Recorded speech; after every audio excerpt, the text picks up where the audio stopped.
It's the other platform, isn't it? You'll have to run. Don't bother about me. It might not do for a few minutes. Can I? Yes, of course. Perhaps we'll come out to Ketchworth one Sunday. It's rather far, I know, but we should be delighted. Please. Please. What is it? No, I couldn't possibly. Please. I ask you most humbly. You'll miss your train. All right. Run. Goodbye. I'll be there. Thank you, my dear.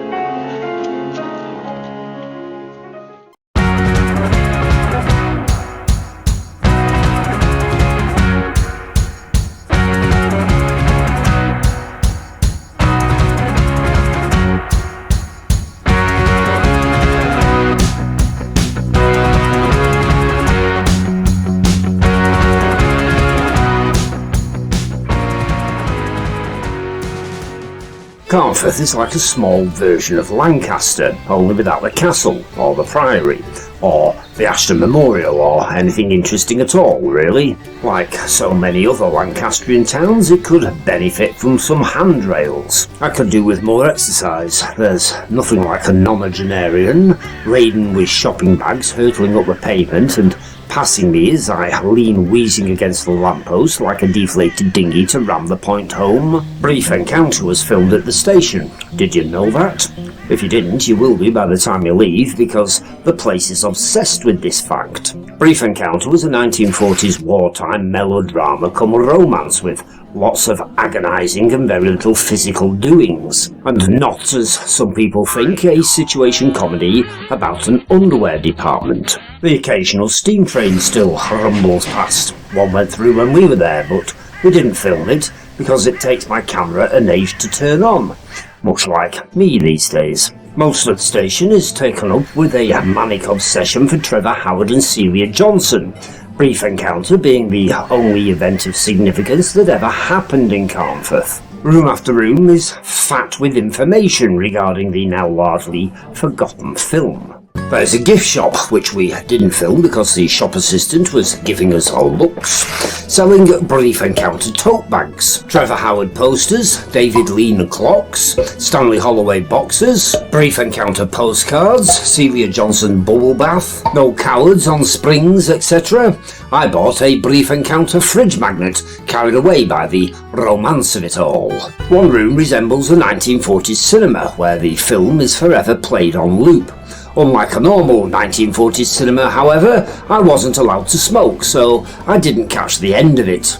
Most importantly, they've recreated the tea rooms where most of the black and white agonising and handkerchief in the eye action took place. The interior of the tea rooms were actually filmed on location in a studio in London, but the current recreation is the highlight of the tour, even if you do need a second mortgage to buy a sausage barm. The only other building worth a mention in Carnforth is the second-hand bookshop. The books are second-hand, the shop itself is probably more like 95th hand. I reckon that this is probably the shop that Terry Pratchett based his theories of L-space on.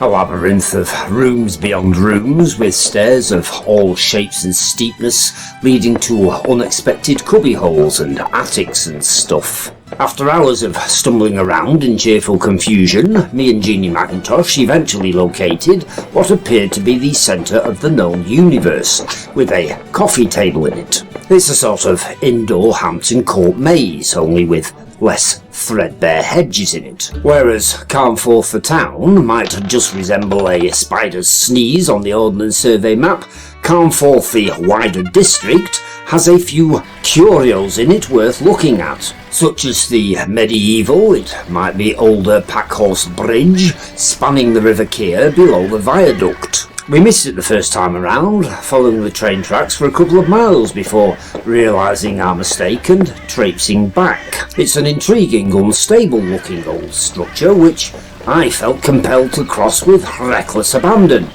I wouldn't have liked to have been a medieval horse.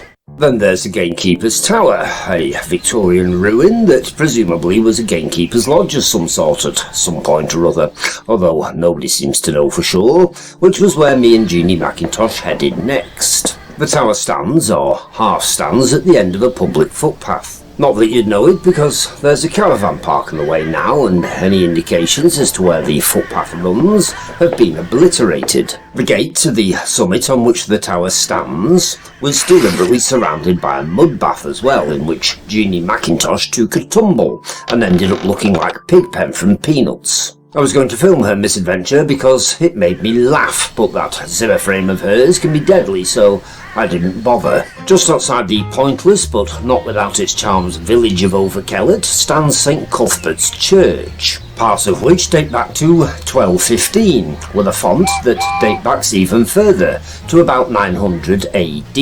Not that you'd notice, because the building appears to be covered in council estate pebbledash. The rest of the church dates from the 16th century in the Gothic revival style. It's got a moat for some reason, or it might just have a very bad problem with moles. We asked the woman tending the graves, who'd been born and bred in the village, if she knew what said ditch was. She replied, "What ditch? Oh, that, I've never noticed that before."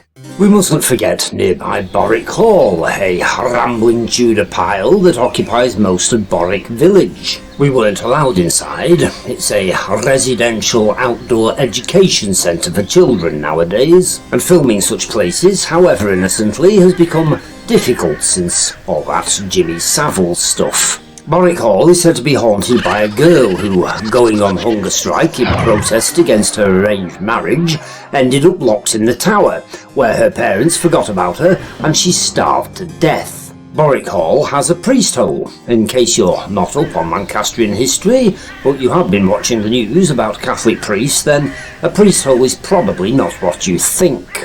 This is where Catholics would hide from the Queen back in Elizabethan times. In Borwick Hall's case, they hid under the floorboards, specially designed to lift when somebody stood in a particular spot. There's also a New Year's tradition here, whereby the first footer hands over an apple rather than the usual lump of coal. Back in the mists of time, one wild New Year's Eve, an old biddy knocked on the front door, seeking shelter.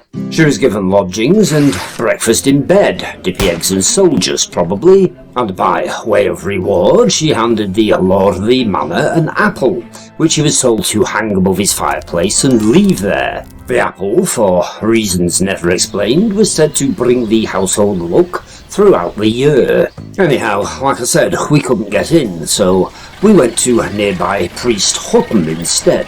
Another picturesque, if not fly-snot chit of a village with a name far grander than it deserves, where we took a wrong turning and ended up in a farmyard. By this time, Jeannie Mackintosh was starting to bake like a hedgehog in a gypsy campfire, due to the coating of mud starting to harden in the car ventilation system.